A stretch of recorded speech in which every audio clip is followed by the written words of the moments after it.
Good morning. Backpack and tiffin box পেজের পক্ষ থেকে সকল বন্ধুকে জানাই সাদর আমন্ত্রণ। আবার একটা নতুন ট্রাভেল ব্লগ, কিন্তু আমার এই ব্লগটা দিতে অনেকটাই দেরি হয়ে গেছে। আমরা এখন চলেছি রাজস্থান, বাবা, মা, আমি আর আমার হাজব্যান্ড। রাজস্থানের আগেও আমার ঘোরা, কিন্তু আমার বাবার খুব শখ ছিল সে রাজস্থান দেখবে। রাজস্থান রাজস্থান মানে রাজাদের স্থান, ল্যান্ডস অফ কিং। রাজস্থান কথাটা মনে হলেই আমার মনে আসে বড় বড় দুর্গ, হাতি, ঘোড়া, উট পালকি, রয়্যাল ড্রেস, সোনা রূপার থালাতে নানা রকমের খাবার, রানী মহলে অনেক দাস দাসী, আর তাদের স্নানের একটা বড় চৌবাচ্চার মতন জায়গা, সেটাতে সিঁড়ি বেয়ে নিচের দিকে নেমে যাওয়া। এই জিনিসটা আমার খুব সুন্দর লাগে। আমরা রাজস্থান যাওয়ার জন্য দুরন্ত ধরেছিলাম শিয়ালদা টু বিকানি। এটা 5:45 শিয়ালদা স্টেশন থেকে ছাড়ে। বিকানি এসে পৌঁছেছিল আমাদের 6:30টায়। আমাদের বিকানি থেকে আমরা ট্যুরটা স্টার্ট করেছিলাম, আর শেষ হবে হচ্ছে জয়পুরে গিয়ে।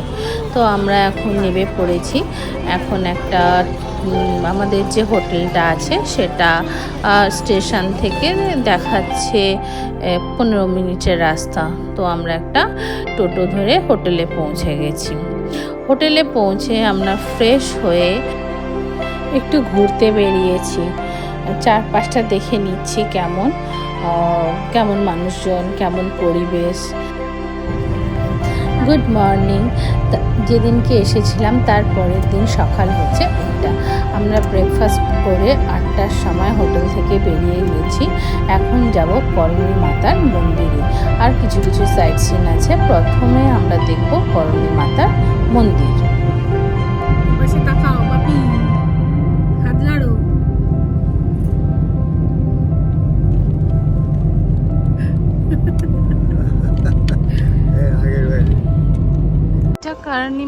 আমরা করণী মাতার মন্দিরে পৌঁছে গেছি।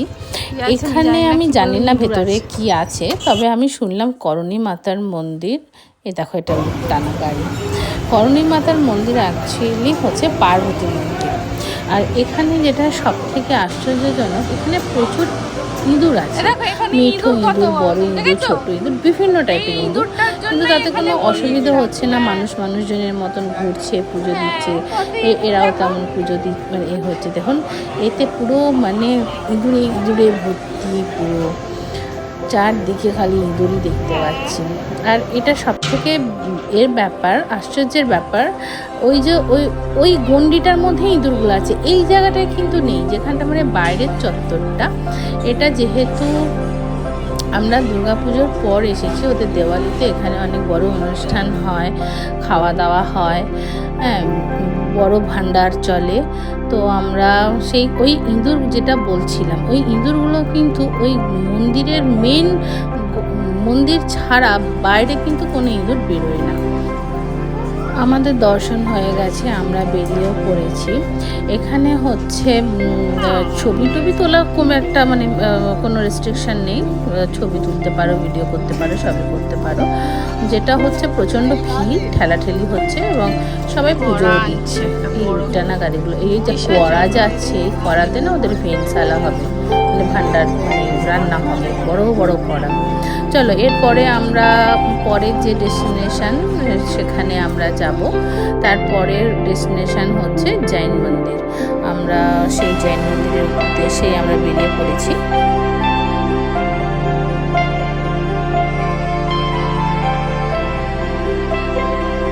আমরা জৈন মন্দিরে এসে পৌঁছে গেছি। এর নাম হচ্ছে ভান্ডারসার জৈন মন্দির। এই জৈন মন্দিরটা হলো রাজস্থানের সব থেকে পুরানো, মানে সব থেকে এর আগে কোনো জৈন মন্দির রাজস্থানে ছিল না। এই ভান্ডারসার জৈন মন্দিরটা প্রথম তৈরি হয়। ভেতরে কোনো ভিডিও রেকর্ডিং করতে দেয়নি, কিন্তু ছবি তুলতে পারা যাচ্ছে। তো আমি কয়েকটা ছবি তুলে বাইরে বেরিয়ে এলাম। বাইরে থেকে এসে একদম গেটের সামনে থেকে এই ভিডিও রেকর্ডিং করতে দিচ্ছে, তো আমরা সেটাই করলাম। ভেতরে কারুকার্যগুলো অসাধারণ, খুব সুন্দর, কিন্তু কি আর করা যাবে, ছবি তো অত কিছু বোঝা যাচ্ছে না। চলো নেক্সট ডেস্টিনেশনে আমরা যাই। আমাদের জৈন মন্দির দেখা হয়ে গেছে, চলো আমরা নেক্সট ডেস্টিনেশনের উদ্দেশ্যে যাত্রা করি।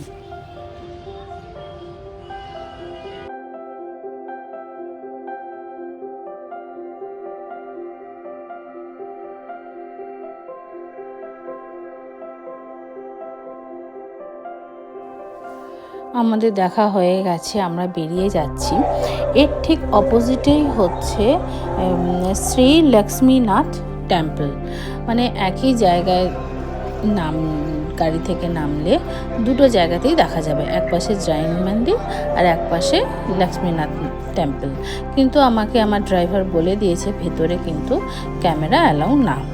শুধু তাই না, আমরা যখন আমি ভেতরে ঢুকলাম একজন বসেছিলেন, তো উনি কিন্তু বলে দিলেন যে ফোন বার করবে না। তো আমরা ওই জন্য ভেতরে কোনো রকম ফোনে আমরা ছবি তুলতে পারিনি। তারপরে আমরা এখন যেটাতে চলে এসেছি সেটা হচ্ছে জুনাগড় ফোর্ট। ওইখান থেকে একটু দূরে আমরা জুনাগড় ফোর্টে, যেহেতু আমাদের ছোট গাড়ি ছিল সেহেতু একদম ফোর্টের মধ্যে ঢুকে পড়তে পেরেছি। কিন্তু যদি বাসে করে আসা হতো বা ধরুন অটো করে, তাহলে কিন্তু আর একটা গেটের বাইরে মেন রোডে নামতে হতো। আমরা পার্কিং করে দিয়েছি, এইখান থেকে টিকিট আছে। জুনাগড় ফোর্টের টিকিট হচ্ছে 150 টাকা পার হেড টিকিট কাটতে গেছে। আর আমরা একটা গাইড নিয়েছি যাতে বাপিকে কম ঘোরানো যায় আর ঠিক জায়গাটা বলে দেওয়া যায়, এই জন্য। তো আমরা জুনাগড় ফোর্টের মধ্যে ঢুকেও পড়েছি, কিন্তু বেশ সুন্দর জায়গায় স্টার্ট করেছি, কিন্তু তাতেই বাপি দেখছি হাঁটতে পারছে না। চলো ফোর্টটাকে দেখে নিই, তারপরে কথা বলছি। ফোর্টটা দেখে নেওয়ার পরে अब इनके पोता नहीं है, पोती है सिद्धि कुमारी जी, वो मैन वारिस है, 2 किलोमीटर दूर लालगढ़ पैलेस में रहती है।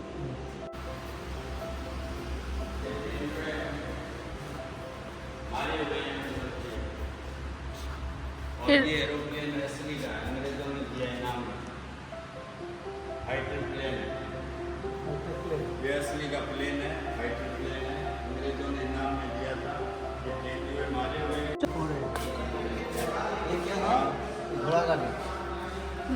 না, এটাও পালকি দুটো। ये 12 हो गए।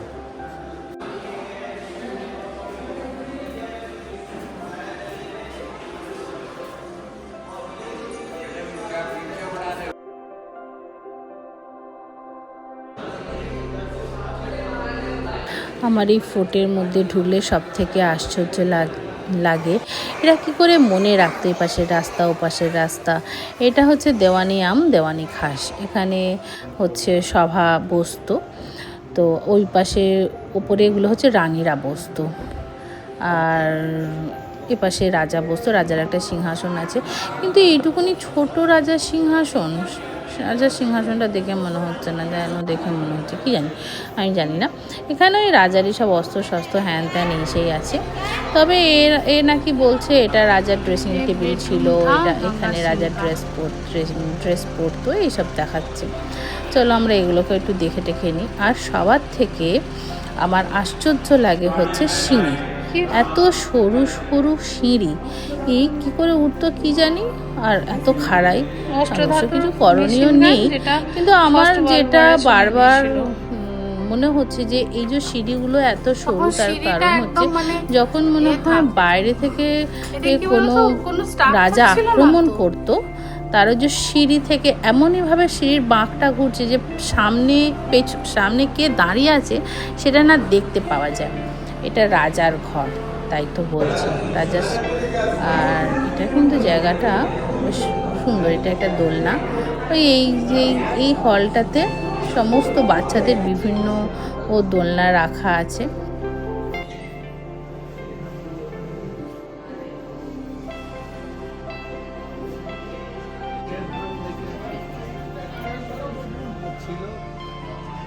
দেখবে না তুমি কেমন इधर घोड़े बांधते थे।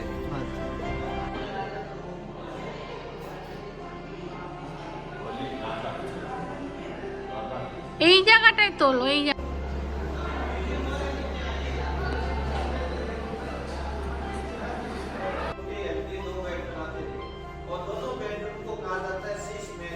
राज तिलक का महल है। अच्छा। नया राजा होता उनको बैठा के राज तिलक करते इसमें राज्याभिषेक। ओ अच्छा। वो लकड़ी की फल स्प्रिंग है, ये सोने की चित्रकारी है। आपको जॉब मिल गया। अंदर से एक पाइप किया हुआ था। हाँ ओ सातवीं मंजिल के वाटर टैंक से जुड़ा हुआ था। এই পেন্টগুলো স্পেশালি গোল্ড রঙের সাথে গোল্ড মিশিয়ে এই কালারগুলো করা হয়েছে। এটা কিন্তু গোল্ডের, মানে এটাতে যদি কোনোদিনও পোড়ানো হয় গোল্ড বেরোবে। দিল্লির লাল কেল্লায় এমন অনেক কাজ করা ছিল আগে, তো এখন আর নেই। তো আমাদের দেখা হয়ে গেছে রানীমহল, রাজামহল, সব কিছু দেখা কমপ্লিট করে আমরা এখন বেরিয়ে এসেছি।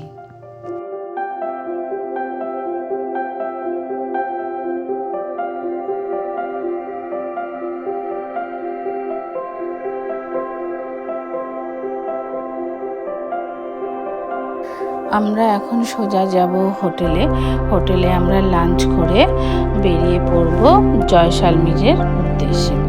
জয়সালমীর এখান থেকে অনেকটাই দূর, তাই ড্রাইভার বলল তাড়াতাড়ি এই বেরোনোটাই বেটার। এবং এটা হচ্ছে জয়সালমীর থেকে, এই বিকানি থেকে জয়সালমীরের দূরত্ব হচ্ছে 331 কিলোমিটার। টাইম লাগবে, গুগল দেখাচ্ছে 5 ঘন্টা 16 মিনিট। আর NH11 দিয়ে যাব আমরা।